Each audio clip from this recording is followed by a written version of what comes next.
시작하겠습니다.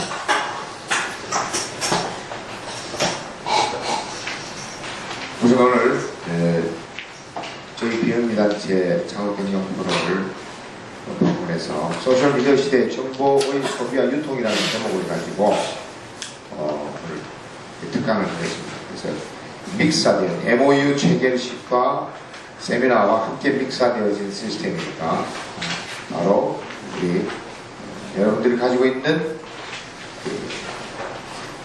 표에 보시면 송종호 대표님 주식회사 소프트 클라우드 이경력 사항에 대한 주요 활동에 대한 내용이 다 있습니다.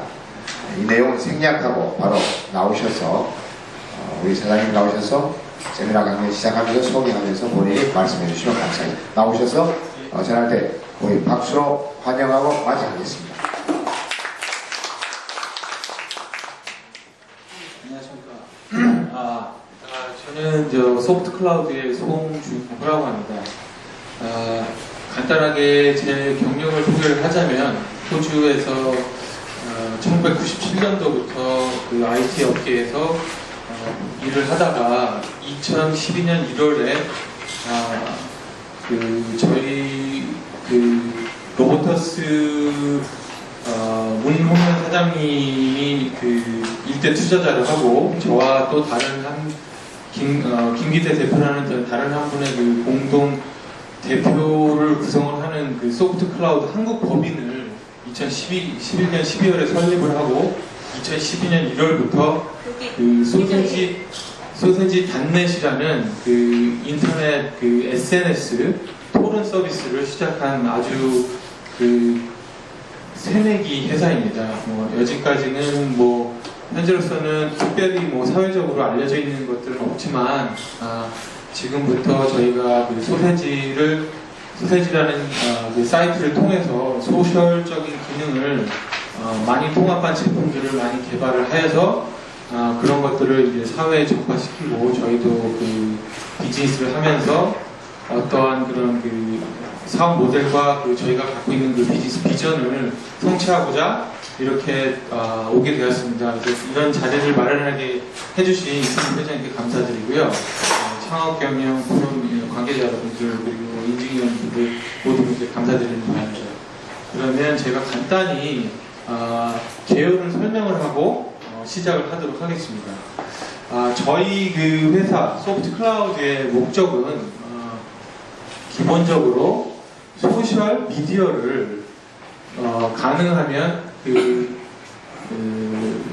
현재 지금 진행되고 있는 많은 소셜 네트워크라든지 여러 가지 기술적인 상황이라든지 이런 것들과 접목을 시켜서 하나의 시너지 효과를 발휘하는 사업 모델을 개발하는 게 저희 회사의 목표입니다. 그래서 저희가 그 중에 하나의 일환으로 소셜 미디어 시대의 정보의 소비 유통이라는 그런 컨셉으로 한번 접근을 해보겠습니다. 그래서 지금 시간이 그렇게 많지 않은 관계로 저희가 준비한 것과는 다르게 조금 좀 줄여서 간단하게 설명을 하면서 넘어가도록 하겠습니다. 일단 처음에 개념적인 것들을 몇 가지 설명을 드리고 저희 소세지에 나아갈 방향에 대해서 마지막으로 설명을 드리면서 끝내주면 하도록 하겠습니다. 그러면 제가 시작을 한다면 저희 아까 말씀드렸듯이 제가 이번에 강의할 주제에 대해서는 정보의 유통에 대한 과거, 미래, 현재, 미래에 대한 것들을 간략하게 지금 설명을 할 예정인데 첫 번째 백그라운드의 모바일과 빅데이터 그리고 소셜 네트워크에 대한 것들을 어떤 식으로 융합, 컨버전스가 이루어졌는지 간단하게 설명을 하고 이것이 왜 현 시대에 지금 살아가고 있는 이 시대에 새로운 패러다임이며 혁신을 창조하는 그런 사업 모델로 될 수 있을지 그것에 대해서 간단히 설명을 드릴 거고요. 그 이후에 이러한 융합한 모든 요소들이 합쳐져서 소셜 미디어와 프로슈머, 그러니까 예를 들어 생산자와 소비자에 대한 새로운 패러다임을 형성을 하는 그런 과정들을 설명을 드리고 저희가 이러한 컨버전스를 이용해서 제품을 어떤 식으로 개발을 해서 이 소세지가 나아가야 할 방향 그리고 현 시점에서 저희가 개발해놓은 제품에 대한 것들 이런 것들을 설명을 드리겠습니다. 다소 지루할 수도 있지만 그래도 좀 설명을 하는 조금씩 개념적인 설명들이 들어갈 것이라고 예상이 됩니다. 자, 처음에는 모발에 대한 설명을 간단하게 드리겠습니다. 모발이라는 것은 여러분들이 지금 쓰시고 있는 모발은 현재 기존에 있던 그 하드웨어적인 그런 그 융합, 컨버전스의 새로운 혁신을 가져다주는 아주 굉장한 디바이스입니다. 모바일이라는 것 하나가 사실은 저희가 쓰는 이 스마트폰 이것만을 얘기하는 것은 아니고요. 그 스마트폰 이전에도 모바일, 그러니까 말 그대로 이동성이 가능한 모든 디바이스들에 대한 것들을 모바일이라고 부릅니다. 그래서 이제 거기에는 뭐 PMP라든지 뭐 스마트폰이라든지 심지어는 예전에 그 저희가 쓰던 CT폰이라든지 뭐 큰 무적이 많은 폰들도 어쨌든 개인이 갖고 다니기 때문에 모바일이라고 불리울 수 있습니다. 이 모바일이 제시하는 한 가지 조건은 모바일이라는 것은 어디든지 갈 수 있다는 거죠. 저희가 노트북을 갖고 있고 데스크탑을 갖고 있다고 하더라도 사실 이것들은 움직이기에는 가능하지 않은 기기들입니다. 자동차도 마찬가지입니다. 근데 이런 모바일들이 산업혁명 이후에, 그러니까 지금 현재 말하는 인터넷 혁명 이후에 비약적으로 발전을 하면서 여러분들 그리고 저희가 사는 삶들을 굉장히 윤택하게 만들었는데 이 이면에는 컨버전스라는 그 융합이라는 새로운 기술들이 자리를 하고 있습니다. 그렇기 때문에 이 모바일을 제가 첫 번째 예제로 든 것인데요. 여기에 대한 설명을 간단하게 하자면 예를 들어서 10년 전만 하더라도 저희는 상품을 살 때 제품의 상품에 대한 그 설명들을 기술을 하고 그 상품에 대한 대장을 작성을 하고 그것들을 종이에, 그러니까 말 그대로 아날로그죠. 아날로그에 작성을 하고 그것들을 종이에 쓰고 그것들을 바인딩을 해서 어느 저장 창고에 저장을 하는 그런 시대가 있었습니다. 현재로서는 그 시대가 바뀌어서 바코드라는 것을 생성을 하죠. 그래서 그 바코드로 그러한 작용들을 대체하는 그런 시대가 약 한 3, 4년 전에 오게 되었던 것이죠. 그런데 여기에서 이제 새로운 컨버전스가 일어난 것은 무엇이냐면 모바일 디바이스 같은 것에 예를 들어서 잡스가 소프트웨어에 힘을 불어넣었듯이 그런 힘을 불어넣어서 일반 개인도 바코드를 생성하고 QR코드를 생성하는 그런 소프트웨어, 하드웨어를 융합을 해버리는 그러한 새로운 기술들이 나오기 시작했습니다. 그 이후에 모바일이라는 것들은 예전에 말했던 뭐 PMP라든지 플레이스테이션 3라든지 어떠한 모바일 디바이스, 게임이면 게임에 대한 뭐 닌텐도라든지 이러한 것들이 하나로 융합되어 현 시점에서는 이렇게 모바일 폰 하나로 가지고 다닐 수 있는 시대가 오게 된 것입니다. 이것이 바로 모바일이 어디든 갈 수 있다는 것이죠.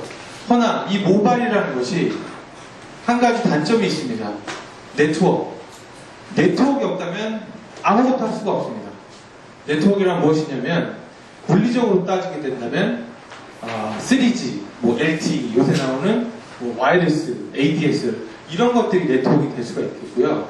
무형적인 것, 소프트웨어적인 것으로 따지게 된다면 휴먼 인터랙션, 그러니까 그걸 저희는 HCI라고 부릅니다. 휴먼 컴퓨터 인터랙션이라고 해서 인간과 컴퓨터가 인터랙션, 상호작용을 하는 그런 시점인데 이걸 쉽게 설명해서 저희는 뭐 요새도 많이 미디어에 나오지만 UX라고 하죠. 사용자 경험들을 얘기를 하는데 이러한 것들을 연결시켜주는 네트워크, 이런 것들이죠. 이런 것들이 모바일 안에 담겨져 있지 않다면 절대로 이루어질 수 없고 혼자 사진을 찍고 혼자 읽고 혼자 할 수밖에 없는 하나의 독립된, 그러니까 격리된 디바이스라고 뿐이 보지를 못하는 것입니다. 그래서 아무리 모바일의 기술이 발달하고 소프트웨어가 발달한다고 하더라도 이 모바일 안에는 한계가 있습니다.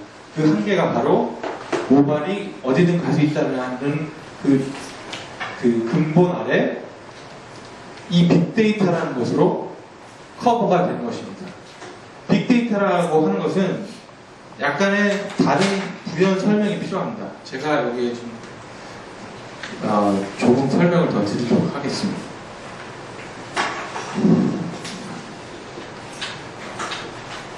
빅데이터라는 것은 말 그대로 큰 데이터입니다. 왜 이것을 빅데이터라고 부르시는지 아시죠? 영어이기 때문에 아시겠지만 빅데이터, 말 그대로 저희가 쓰는 정보, 어떠한 정보든 간에 이런 정보들을 큼직큼직하게 갖고 올 수 있다는 것이죠. 근데 이것들을 갖고 올 수 있는 근간에는 현재 약 2년 동안 세계적인 트렌드, 특히 또 이것들은 약 5년 전부터 외국에서는 트렌드였지만 한 2년 전부터 한국에서 바람을 불고 있는 클라우드라는 것이 있기 때문에 이 빅데이터라는 것이 형성이 될 수 있습니다. 이 클라우드라는 것은 말 그대로 구름입니다. 이 클라우드를 왜 사람들이 구름이라고 표현을 했을까요? 이유는 언제 어디서든 간에 어느 곳에서 액세스를 할 수 있는 그런 능력이 있는 그런 하나의 빅 스토레이지를 말을 하는 것이죠. 그래서 하나의 커다란 저장 창고를 의미합니다. 여기 계신 엔지니어님들이나 부장님이나 이사님께서 갖고 계신 이 폰 안에는 사실 데이터가 16기가 이상은 들어가지 않습니다. 돈을 더 페이를 하신다면 약 한 64기가빗 정도의 바이트 정도의 용량을 가질 수 있겠죠. 이 용량으로 할 수 있는 거는 예를 들어서 대략 동영상 100개, mp3 1000곡, 사진 1000개 이 정도면 끝이 납니다. 하지만 이 클라우드라는 것은 대용량의 데이터베이스를 업체들이 갖고 있으면서 일반 개인 유저들, 아까 제가 처음에 챕터에서 말씀드렸던 이 모바일 유저들을 연결시켜주는 기능을 하는 것이죠. 해서 개인 스토리지에 저장할 수 없는 대용량의 데이터들을 클라우드에 저장을 하는 것입니다. 이것이 바로 빅 스토리지 클라우드이고 이 모인 데이터가 바로 빅데이터입니다. 근데 왜 예전에도 빅데이터가 있었는데 왜 지금은 왜 빅데이터라고 그러고 그전에는 왜 빅데이터라고 안 그랬냐? 이것은 기술적인 컨버전스, 아까 제가 말씀드렸던 모바일 컨버전스에서 시초가 시작됩니다. 왜냐하면 기존의 데이터를 주고받는 방식이 예전에는 전화선 모뎀 하나로 이루어졌었죠. 그 당시에는 클라우드를 하고 싶어도 할 수가 없는 그런 시점입니다. 왜냐? 모바일로서 되지가 않는 시점이었기 때문이죠.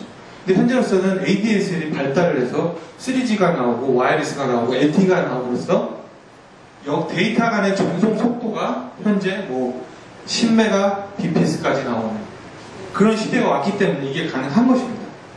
그렇기 때문에 여러분들이 갖고 있는 이런 개인 소장용 서류들 아니면은 심지어는 개인이 보내는 페이스북에 보내는 글, 트윗하는 글, 사진, 동영상 등이 다 이 빅 스토리지 안에 저장을 돼서 언제 어디서든 anywhere에서 원하시면은 언제든지 꺼내볼 수 있는 거죠. 용량이 차더라도. 그것들이 바로 빅데이터. 거기에 차이점은 정형화되지 않은 데이터라는 것입니다. 빅데이터. 그렇기 때문에 일상생활에 대한 소소한 것들이 클라우드라는 이런 신기술을 만나면서 정형화되지 않은 데이터를 정형화시켜서 기업들이나 개인들한테 제공하고 분석 툴을 제공하고 마케팅 툴을 제공하는 것. 이것이 바로 빅데이터의 역할이고 이것을 하는 회사들이 IBM이라든지 마이크로소프트, 심지어는 페이스북까지 이렇게 나눠집니다. 그래서 빅데이터라는 것은 이름만큼 중요한 것이며 제가 이 말씀을 드렸듯이 이 점 두 개는 바로 개인입니다. 개인과 개인 간의 소통을 이루어주는 역할을 하는 것이 바로 빅데이터입니다. 그 근간에는 클라우드라는 것이 있습니다. 자, 다음으로 넘어가겠습니다. 자, 이 두 개, 아까 말씀드렸던 모바일은 하나의 유형의 컨버전스를 얘기하는 겁니다. 기술 발전에 따른 모바일의 급속도로 발전하는 그 진화, 혁신, 패러다임 이런 것들을 말하는 것이고 아까 말씀드렸던 빅데이터라는 것은 이런 툴을 사용하면서 데이터 전송 속도로 그런 많은 데이터들을 데이터베이스화하는 비정형한 데이터들을 데이터베이스화하는 그런 기술을 하는 거고요. 이것들을 인간들이 어떻게 사용을 하느냐는 소셜 네트워크에 있습니다. 이러한 기반 기술을 사용해서 재미있게 데이터를 주고받고 모바일 폰을 사용하면 사진도 찍고 동영상도 교환하고 정치적인 이슈도 토론을 하고 심지어는 이집트 같이 하나의 대통령까지도 무너뜨릴 수 있는 그런 힘을 발산할 수 있는 것에는 이 소셜이 있습니다. 사실 이 네트워크라는 소셜 네트워크가 사실은 예전에도 존재를 했었던 거고요. 게시판 형식으로. 그리고 뭐 예전에도 싸이월드 전에도 뭐 친구 형식으로 서로 쪽지 보내기 가능하게 하고 뭐 1등급일 경우에는 서로 간에 소통이 가능하고 예전에도 있었지만 이런 것들이 아까 말씀드린 빅데이터나 모바일적인 그런 기술적인 요소들에 의해서 점점 더 발전한 것이죠. 그래서 저희는 이걸 소셜 네트워크라고 부릅니다. 소셜 네트워크는 인간과 인간이 하나의 빅데이터 같은 하나의 점이 되어서 선으로 연결되는 것이죠. 그것을 하나의 가상 공간 안에 묶는 겁니다. 페이스북이나 트위터죠. 그런 식으로 해서 이런 세 가지의 요소들이 존재를 하게 됩니다. 그래서 아까 말씀드렸듯이 현 시대 백그라운드 약 한 2년 전부터 제가 한 가지를 더 말씀드리자면 1960년대에 컴퓨터가 개발이 돼서 디지털 바이트 1과 0이라는 그런 그 소스 코드를 활용을 해서 2012년까지 진행이 되어 왔는데 1960년도부터 2010년까지의 데이터를 모집한 그 양이 2010년부터 2012년까지의 양보다 적습니다. 그만큼 시대는 점점 빠르게 변하고 있다는 것이죠. 예전에는 100년에 걸치고 1000년에 걸쳤던 그런 데이터들이 이제는 한 번에 1년 만에, 10년 만에도 올 수 있습니다. 이거에 또 다른 예를 좀 잠깐 든다면 사주팔자 같은 경우 사주를 보고 이런 것들이 사실 인간들이 몇천 년을 살아온 것들을 패턴을 분석을 해서 그거를 생물과 시에 맞춰서 다시 내놓는 것이거든요. 근데 그러한 과정들이 이제는 소소한 모바일로 사용하는 인간의 패턴들을 모집해서 단 뭐 10년 만이라도 단 그 패턴들을 분석을 해서 그 인간의 그 마케팅이나 뭐 이런 쪽으로 활용을 할 수 있는 지금 그런 툴들이 지금 많이 발달을 한 것입니다. 그것들을 지금 실제로 실행을 하고 있는 것이 IBM 같은 경우 그리고 페이스북 같은 경우가 있습니다. 그래서 이런 융합과 유형과 무형의 소프트웨어 하드웨어 융합에 대한 설명을 먼저 드렸습니다. 이 융합이 근본이 돼서 예전과 같이 생산자와 소비자가 분리되고 마케팅이 분리되고 예를 들어서 제가 이 샘물을 하나 먹으라고 한다면 샘물과 제주감길이 있는데 이런 두 가지의 제품들을 알 수 있는 경우는 이 제품을 만든 회사에서 제공하는 카탈로그 이러한 것들에 대한 정보 습득으로 인하여 자신이 고를 수밖에 없는 그런 시대가 있었습니다. 그런 시대에서는 생산자와 소비자가 완벽하게 분리가 되어 있고요. 그리고 제가 이 물건을 잘못 샀다고 하더라도 울며 겨자를 묻고 써야 되는 그런 시대가 있었죠. 그런 시대가 있음으로써 저희가 뭐 소비자 고발센터라든지 그런 창구를 통해서 고발을 하고 그거를 통해서 다시 뭐 뉴스에 이슈화가 된다면 좀 낫겠지만 아니면은 억울하게 그냥 그것이 사장되어 버리는 경우가 굉장히 많았습니다. 근데 이 소셜 네트워크와 아까 말했던 그 빅데이터가 발전을 하고 서로 한 사람 한 사람의 유저가 모바일이라는 것들을 갖고 다니게 되면서 그런 소비 형태가 변하기 시작한 거죠. 그래서 나온 것이 바로 프로슈머입니다. 프로듀서와 콘슈머의 합성어죠. 이거는 뭐 저도 잘은 모르겠지만 뭐 엘빈 톨플러의 제3의 물결에 처음으로 쓰인 디지털 프로슈머에서 나온 용어라고 합니다. 근데 이제 이것들을 현 시대에서는 예전 원시대처럼 뭐 돌토끼를 갖고 생산자와 그리고 뭐 집을 자기가 짓고 하는 이런 프로슈머 진짜 원시적인 형태의 프로슈머를 떠나서 디지털화된 그 정보를 갖고 자기 모발에서 확산을 통한 그런 방법으로 프로듀서와 콘슈머를 합쳐서 프로슈머라는 새로운 소비 형태를 창조한 것이죠. 이것은 뭐냐면 예를 들어서 소비자가 제품에 참여를 하고 소비자가 그 생산자의 제품에 스크래치를 내서 이 사람이 이런 제품을 생산할 때 이것을 반영하여서 다른 새로운 제품을 생산할 수 있게 만드는 그러한 요소들을 계속해서 집중적으로 확산과 소셜 네트워크를 통해서 심어주는 겁니다. 그럼 예를 들어서 일반 제품이 있다고 하는 것인데 일반 제품을 요새 뭐 또 소셜 큐레이션이라고 해가지고 뭐 자기가 원하는 그림이나 자기가 원하는 글들을 다시 편집해서 올리는 기능 이런 것들을 사용을 해서 제품들을 끊임없이 자극을 하는 겁니다. 그렇기 때문에 삼성도 그렇고 KT도 그렇고 이제는 이런 소셜 프로슈머들을 무시를 못하는 경제에 이르렀죠. 그렇기 때문에 이런 것들이 많은 요구사항들이 소셜에서 벌어진 요구사항들이 필터링이 되어 하나의 제품이 완성이 되고 이 제품이 완성된 것에 대한 리뷰가 다시 소셜을 통해서 이루어져서 다시 재생산이 되는 그런 세부 형태를 보이고 있다는 거죠. 저희 소세지는 사실 이거에 집중을 굉장히 많이 했습니다. 근데 현재 보시게 된다면 이게 접니다. 이 수많은 소셜 네트워크가 있습니다. 이걸 이제 저희는 소셜 미디어라고 합니다. 한국에서는 뭐 알려진 게 페이스북, 트위터 이 두 개밖에 없겠지만 뭐 엄청나게 많은 소스들이 있고요. 모바일을 통해서 작성하는 메시지라든지 사진이라든지 내가 이 제품을 썼는데 이 제품에 대한 리뷰가 한 번 눌러으로 인해서 무형의 그 소프트웨어를 통해서 이런 식으로 퍼져나가게 됩니다. 이런 식으로 퍼져나간 데이터가 또다시 미디어에 뭉쳐 다른 디바이스, 소셜게임, 퍼블리쉬, 디스커스, 네트워크, 마이크로블로그, 라이브 캐스트로 다시 확산이 되죠. 다시 확산이 되어 다시 또 아까와 같은 형태로 다른 일반 개인에 의해서 퍼지게 됩니다. 이런 것들이 지금 현재 저희가 살고 있는 저희가 보이지는 않지만 공기같이 숨쉬고 있는 그런 것들이 이루어지고 있는 것입니다. 이런 것들이 이루어지는데 애석하게도 저희 소세지는 아직 없습니다. 저희 목표는 여기에 소세지라는 이름이 들어가는 것이 제일 첫 번째 목표이고요. 해서 현재를 떠나 저희가 미래에 해야 될 것들은 끊임없이 하는 소셜과 융합의 힘을 사용하여서 소셜 미디어의 허브가 되고 아까 말씀드렸듯이 그리고 거기에 맞는 플러그인 서비스라든지 클라우딩 서비스를 활용을 하여서 엄청나게 많은 양의 정보를 유통을 하고 그 유통을 통한 사업 모델을 발전시키는 것이 저희 소세지, 저희 소프트 클라우드의 목적입니다.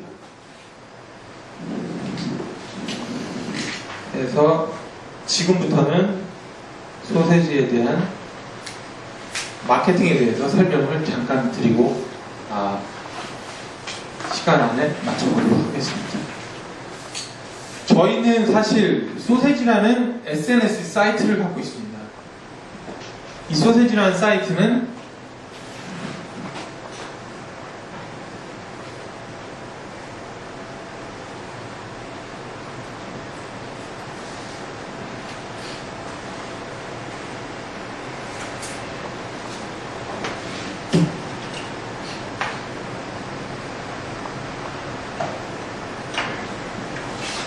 소세지라는 사이트는 아주 단순합니다.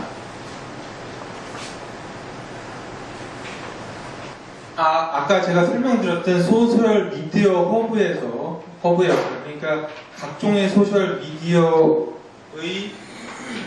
받는 콘텐츠들을 이슈화하는 겁니다. 이런 식으로 이슈화해서 이게 정치적인 이슈가 됐든 경제적인 이슈가 됐든 이슈화된 소스가 가운데에 나오고 유저들이 이곳의 양쪽에 찬반을 세비를 줄이자 아까 말했듯이 여기 세비를 줄이지 말자 이런 식으로 양쪽으로 토론을 하는 그런 사이트입니다. 그러니까 이것에 대한 이면에는 사실 잠시만요.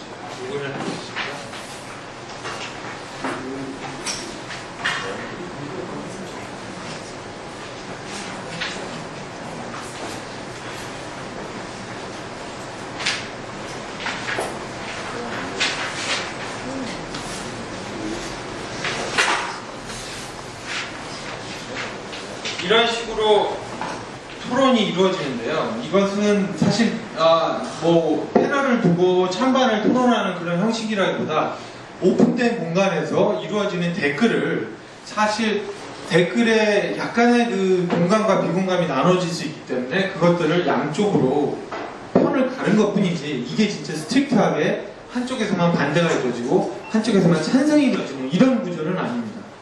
해서 하여튼 이런 식으로 이제 진행이 되는데요. 이렇게 프로필을 보시게 되면 아까 그 소세지에 제가 그 찬성을 하고 반대를 하게 되면 이런 식으로 저희가 팔로잉을 하는 유저들이 생겨나게 되고 또 서로 간에 말이 통한다면 서로 간에 친구들이 맺어지게 됩니다. 그리고 제가 갔던 소세지, 아까 토론했던 소세지들이 보이고요. 거기에 달았던 댓글도 이렇게 보이고요. 여러 가지 소셜 네트워크의 기능에 토론이라는 아이디어를 바탕으로 소셜 네트워크의 기능을 합친 그런 사이트라고 할 수 있습니다. 근데 저희가 이것을 2012년 3월 중순경부터 베타 서비스, 지금도 베타지만요. 그 베타 서비스를 지금까지 운영을 하고 있고요. 정식 서비스 출시는 약간의 디자인과 피드백을 받아서 한 10월달쯤에 10월 초에 올릴 예정입니다. 근데 현재로서 저희가 이 서비스만 하기에는 문제가 많습니다. 왜냐하면 기존에 있는 소셜 네트워크를 뚫고 들어가기가 쉽지가 않고요. 일단은 양쪽으로 너무 찬반으로 갈라져 있다는 데에 대한 그 여러분 많은 분들의 그 다른 의견들이 있습니다. 해서 이 사이트를 개발을 하고 저희가 다른 제품들을 몇 가지를 개발했습니다. 그것이 바로 아까 말씀드린 일반 토론 사이트에서 소셜 미디어의 허브로의 진화의 첫 번째 단계가 됩니다. 그것이 제가 지금 설명드릴 단계 얘기이고요. 이것을 위해서 제가 간단하게 저희 사이트를 설명을 드렸습니다. 아까 말씀드린 소셜 미디어의 시대라고 했는데요. 소셜 미디어라는 것은 모든 그 일반 개인 유저들이 하나의 미디어가 된다는 얘기입니다. 예전에는 소셜 미디어, 그러니까 미디어라는 자체는 뭐 조선일보가 됐든 중앙일보가 됐든 하나의 그 기자가 됐든 어떤 전문 인력이 쏟아내는 글을 저희는 읽을 수밖에 없는 그런 위치였죠. 근데 뭐 오마이뉴스라는 게 생기고 위키트리라고 해서 일반인들이 만들 수 있는 그런 미디어들이 생겨나면서 소셜 미디어가 조금씩 발전을 하기 시작합니다. 거기에 아까 말씀드린 페이스북이나 트위터가 양념을 치면서 점점 더 크게 발전을 시켰죠. 근데 현재로서는 소셜 미디어의 개념이라는 게 그런 뉴스의 개념이 아닌 확산의 개념이 되어버렸습니다. 어떠한 정보시든지 이런 비정형화된 그 정보를 유통을 하는 창구로 활용이 된다는 것이죠. 여기에서 나오는 이점들이 기업들에게 굉장히 많이 쓰이는 이점들이 많습니다. 그래서 특징을 보게 되면 참여가 가능하죠. 어떤 특정 이슈나 사안에 대해서라도 쉽게 참여를 할 수 있습니다. 친구가 됐든 친구가 아니든 그리고 개방성이 있습니다. 누구나 볼 수 있는, 거의 뭐 페이스북도 친구를 맺거나 라이크를 찍으면 누구나 볼 수 있는 그런 확산성이 있고요. 일반적으로 아까 저희 소소지 같이 하나의 공감대를 형성해서 댓글이지만 약간의 대화 형식으로 할 수 있는 그런 기반을 제공합니다. 거기에 당연히 연결성이 있겠죠. 네트워크이기 때문에.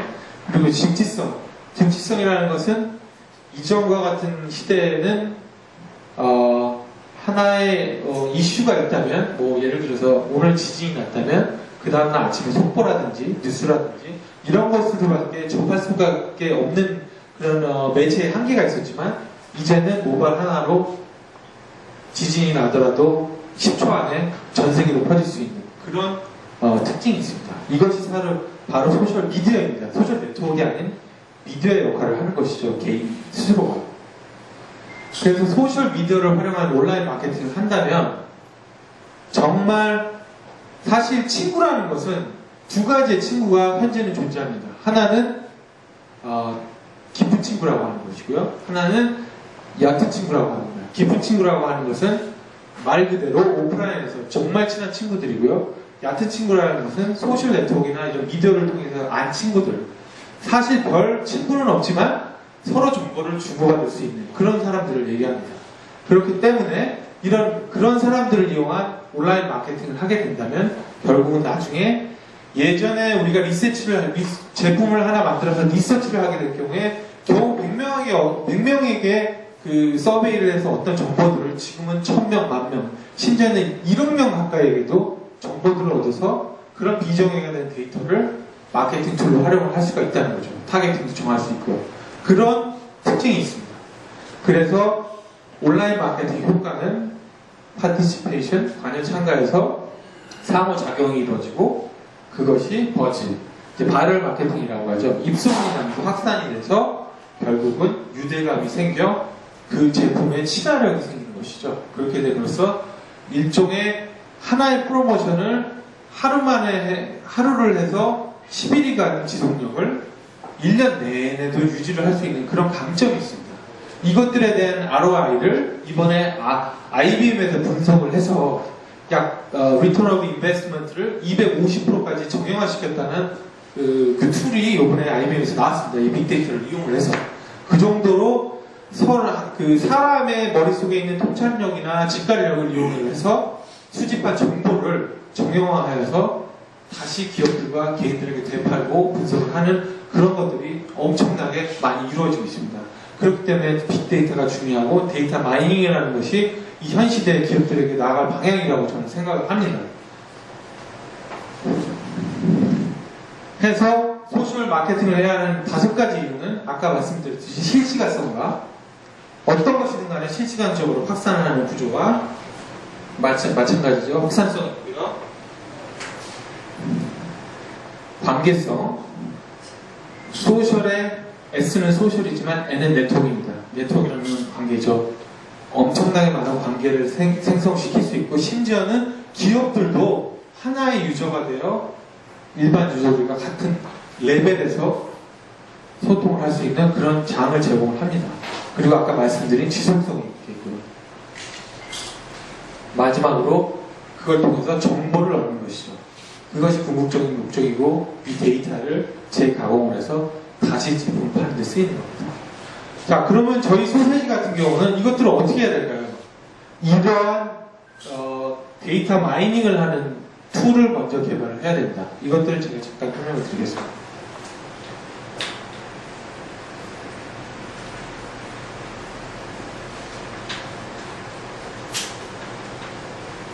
페이스북은 간단하게 제가 5분만 설명을 드리겠습니다. 재미있는 내용이었으면 좋겠는데요.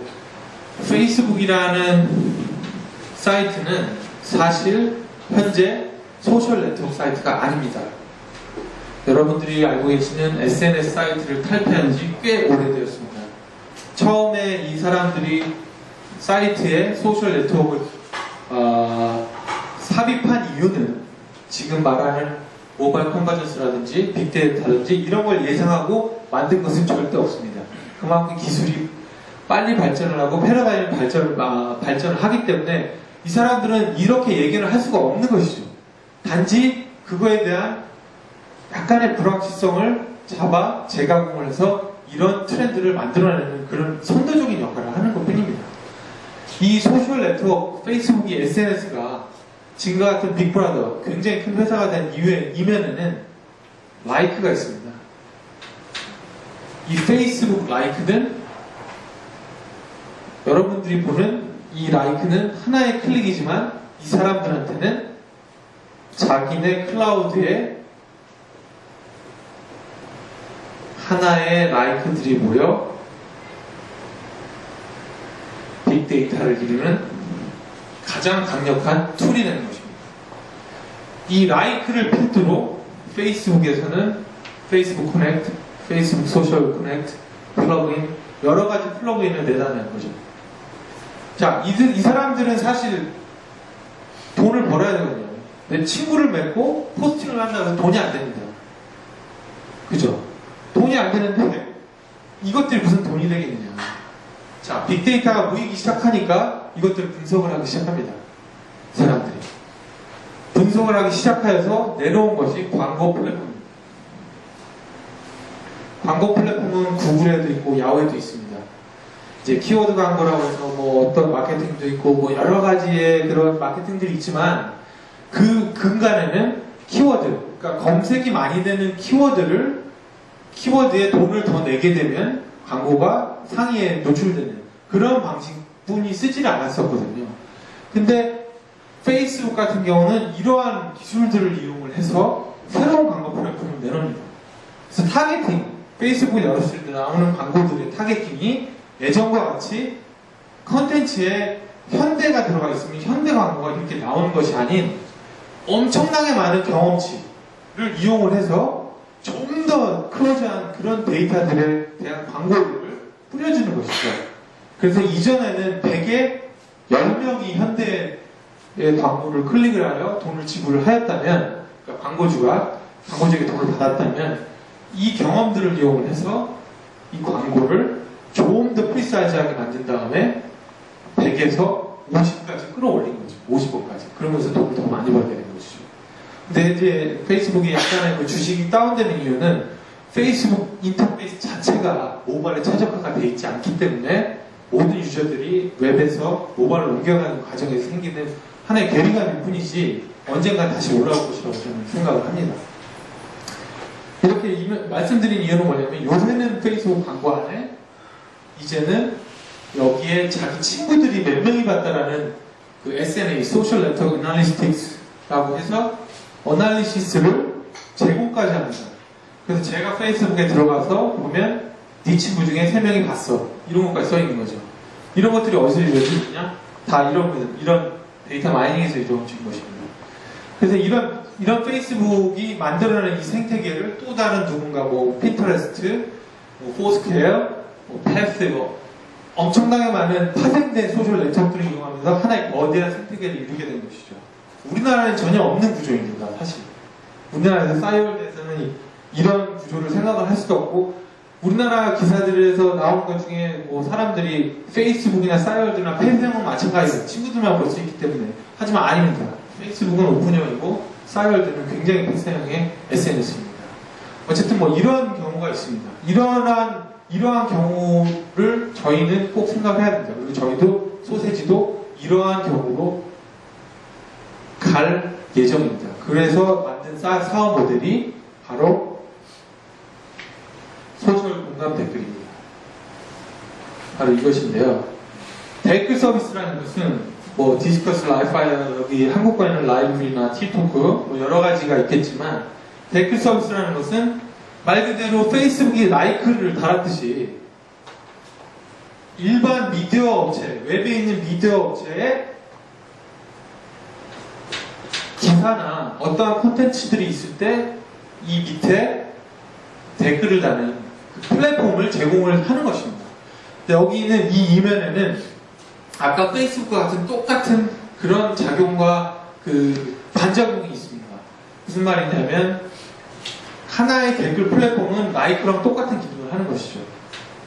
댓글을 달게 되면 이 댓글이 라이크도 마찬가지로 좋아요를 달게 되면 이 댓글이 페이스북으로 들어가고 거기서 다른 방향으로 또 확산이 되는데 똑같은 방식으로 댓글에 댓글을 달면 이 콘텐츠들이 페이스북, 트위터, 소세지 이런 식으로 확산이 되는 방향이죠. 근데 저희 나라에서는 라이브 리락 스토어가 굉장히 유명하고 동아일보라든지 여러 군데를 가보면은 이렇게 파워드 바이 라이브리라고 해가지고 댓글 플랫폼 자체를 서비스를 제공하는 데가 있습니다. 근데 이 이면에는 댓글을 쓰는 그냥 간단한 툴을 제공하는 것이 아닌 이런 데이터 마이닝의 기능을 제공하는 것에 포커스가 맞춰져 있다고 봅니다. 저희도 거기에 집중을 했고요. 이 소셜 댓글이라는 것이 엄청나게 많은 사실 파급력이 있는 것이 여기 간단히 말씀을 드리자면 심지어는 올해 5월에 뉴욕타임스를 넘은 허핑턴 포스트라는 그런 사이트 뉴스 사이트가 성공 비결이 바로 소셜 댓글이라는 이런 글들을 사례도 있습니다. 일단은 자사에서 나오는 실명제의 글은 아니지만 저희가 모니터링을 해주기 때문에 악성 댓글과 스팸 댓글 정도의 수준은 감소가 될 수 있고 유저들이 예를 들어서 조선일보에 들어가서 조선일보에 로그인을 해서 글을 쓰는 것이 아닌 페이스북이나 트위터, 소세지와 같은 그런 SNS 사이트를 통해 인증을 받아서 글을 쓰는 것이기 때문에 엄청나게 많은 확산이 이루어집니다. 아까 말씀드렸던 그 미디어 형태의 그 플랫폼을 저희가 개발을 하는 것이죠. 이게 지금 슬라이드가 아니라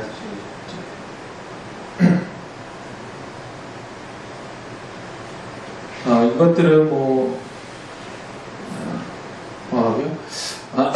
예를 들어서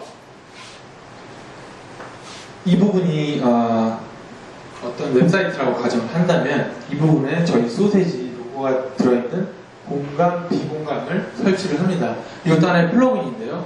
이런 것들을 설치를 했을 경우에 기사나 어떤 콘텐츠를 읽고 난 이 기사에 비공감이야, 난 이 기사에 공감을 해 하고 눌렀을 경우에 이런 식으로 카운팅이 주어지고 이것이 바로 저희 소세지 사이트, 아까 보여드렸던 그 사이트와 동기화가 되어 1점이 올라가게 되는 케이스가 되어버립니다. 그러고 나서 여기에 글을 또 라이브 리플라이라는 그 제품으로 글을 달게 되면 이쪽에 글이 동기화가 되는 그런 구조가 되겠습니다. 공감 댓글 서비스라는 것은 아까 그 공감, 비공감은 아까 조그만 그 페이스북 라이크와 같은 그 위젯 버튼 같은 경우인데 이것은 아까 제가 말씀드렸던 라이브리라든지 아니면 뭐 틱톡이라든지 이런 기능을 갖고 있는 것이고요. 해서 이게 언론사의 기사 영역이고요. 이런 식으로 서비스가 그 툴이 제공이 되면서 여러 가지 그 SNS 네트워크를 통한 인증이 가능하지만 여기 소세지에도 인증이 가능하다는 것을 보여주는 것이고요. 이것이 클릭이 됐을 경우에 이런 식으로 글이 나열이 되는 것입니다. 그럼 여기 이제 댓글을 쓰게 되고요. 이것들은 또 소세지로 확산이 되어 동기화가 되는 것이죠. 그래서 여기 글이 쓰이게 됩니다. 그래서 이 글이 쓰이게 된 것이 또다시 소세지 사이트를 통해서 페이스북, 트위터에 연동이 돼서 확산이 되는 것입니다. 그래서 다시 이쪽으로 들어오고 이런 기능들을 지금 저희가 개발을 다 끝냈고 이제 마케팅 단계에서 지금 하나씩 잡아가고 있는 실정입니다. 그래서 뭐 예를 들어서 제품 홍보용 사이트라든지 프렐이라든지 아니면 뭐 프라임 경제라는 그런 언론사에 다음 주부터 서비스가 될 예정이고요. 이게 말씀드렸던 그것이고요. 아까 말씀드렸던 왼쪽 오른쪽에 그 컬럼이 들어가는 것이고 기존의 소셜 댓글 서비스와 다른 점이 있다면 이 기사의 내용을 또 다시 토론을 소세지에 들어가서 할 수 있다는 것이죠. 이런 기능이 있습니다. 그리고 한 가지 기능은 이게 기존의 소셜 댓글 서비스입니다. 이게 라이브일 건데요. 이렇게 달리면 글을 이런 식으로 한쪽에서만 한 방향으로 달 수 있는데 저희는 공감, 비공감이라는 특수한 양쪽의 그 컬럼이 있기 때문에 거기에 따라서 대화 형식으로 공감 쪽은 왼쪽, 비공감은 오른쪽 이런 식으로 글이 달리게 되어서 서로 댓글을 주고받으면서도 대화를 할 수 있는 거죠.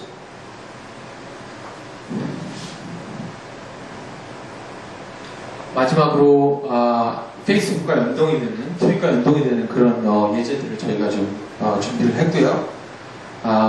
이것은 이런 식으로 글들이 소세지에 디스플레이가 되고 소세지를 들어온 유저들이 또 다시 여기서 글을 쓴다면 다시 이쪽으로 연동이 되고 페이스북이나 트위터로 연동이 된다는 그런 그 예제들을 저희가 좀 시연을 해봤습니다. 이것은 지금 저희가 소셜 관계도를 그린 것인데요. 저희는 아까도 말씀드렸듯이 소셜을 지향하는 그 사이트이기 때문에 소셜을 무시를 할 수는 없습니다.